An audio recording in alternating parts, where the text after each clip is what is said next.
In a bustling city nestled between towering skyscrapers and bustling streets, there lived a young musician named Leo. Leo was a master of the violin, his nimble fingers weaving magic through the strings, creating melodies that danced through the air and touched the hearts of all who listened. Leo's days were spent in the city park, where he would sit under the shade of an ancient oak tree, his violin cradled in his arms. The park became his stage, and the passers-by his audience. From children playing tag to elderly couples taking leisurely strolls, everyone paused to listen to Leo's enchanting tunes. Yet amidst the applause and the smiles, Leo yearned for something more. His music, though celebrated, felt incomplete. It lacked depth, a purpose beyond mere entertainment. One crisp autumn morning, as the golden leaves rustled in the breeze, Leo noticed a small figure lingering at the edge of his audience. It was a young girl, her eyes wide with wonder, as if she had stumbled upon a secret world. She stood there, captivated by Leo's music, her heart dancing to the rhythm of his melodies. When Leo finished his piece, the girl approached him timidly. She had rosy cheeks and a sprinkle of freckles across her nose. "Your music," she said in a voice barely above a whisper. "It's like magic. It made me forget about the sadness today." Leo smiled warmly, touched by her sincerity. "Thank you, little one," he replied, his voice gentle like the notes of his violin. "What's your name?" "I'm Mia," she said, shyly kicking a pebble with her foot. From that day on, Mia became a regular visitor to the park. She would sit by Leo's side, listening intently to every note he played. Sometimes, she would bring him freshly baked cookies her grandmother made, a token of her appreciation for the music that brightened her days. As weeks turned into months, Leo and Mia's bond deepened. He learned that Mia lived with her grandmother, a kind-hearted woman who had raised her since she was a baby. Mia's parents had passed away when she was very young, leaving her grandmother as her sole guardian. One chilly winter morning, Leo arrived at the park to find it unusually quiet. There was no sign of Mia. Concerned, he asked around and learned that Mia's grandmother had fallen ill and been hospitalized. Without a second thought, Leo packed up his violin and hurried to the hospital. He found Mia sitting by her grandmother's bedside, her eyes filled with worrying. Her grandmother looked frail, her face pale against the white hospital sheets. Leo approached them quietly, unsure of how to offer comfort in such a somber moment. Mia looked up and smiled weakly when she saw Leo. "You came," she said softly. "I knew you would." Leo sat down beside them, his heart heavy with empathy. He took out his violin and began to play a soft, soothing melody. The music filled the hospital room, weaving a tapestry of hope and healing.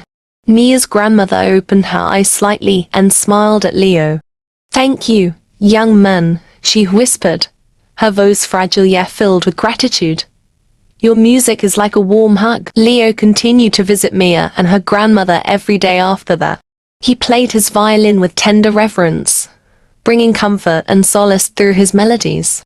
The hospital staff soon became accustomed to the sound of his music drifting through the corridors, a beacon of hope amidst the illness and pain. Weeks passed, and Mia's grandmother grew stronger with each passing day. Her smile returned, and the color returned to her cheeks. Leo's music became a source of strength for both Mia and her grandmother, a reminder that even in the darkest times, there was beauty and grace to be found. One day, as Leo prepared to leave the hospital after his daily visit, Mia surprised him with a small gift, a handmade bracelet adorned with musical notes. "It's a thank you," Mia said, her eyes shimmering with tears of gratitude, "for bringing music and joy into our lives." Leo was deeply moved. He realized that his music had the power to touch hearts and heal souls. It was more than just notes on a violin.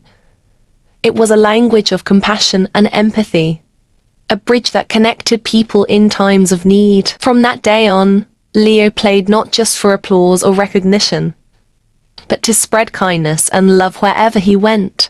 His music became a symbol of hope and happiness in the bustling city, a reminder that acts of kindness, no matter how small, could make a world of difference. And as for Mia and her grandmother, they continued to cherish Leo's friendship and the beautiful melodies that filled their days with warmth and reassurance. Morals. 1. Kindness matters. Leo shows kindness by sharing his music with Mia and her grandmother, teaching us that small acts of kindness can make a big difference. 2. Music heals. Leo's violin music helps Mia feel happy and calm, showing how art can bring comfort and healing during hard times. 3. Understanding others. Leo understands Mia's feelings and supports her, teaching us the importance of empathy and caring for others. 1. Talented. Having a natural ability or skill. 2. Comfort. A feeling of being relaxed and at ease. 3. Happiness. A pleasant feeling of joy and contentment. 4. Park. A public area with grass, trees and sometimes playgrounds. 5. Colorful, full of bright colors. 6. Leaves. The flat green parts of a plant that grow on branches or stems. 7. Wine. The movement of air. 8. Friendship.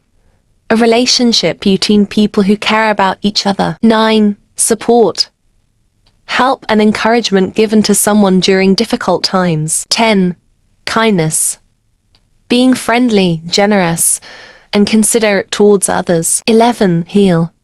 To become healthy again, especially emotionally or spiritually. 12. Empathy. Understanding and sharing another person's feelings. Thank you for watching and listening. I hope you enjoyed the content, and I look forward to sharing more with you in the future.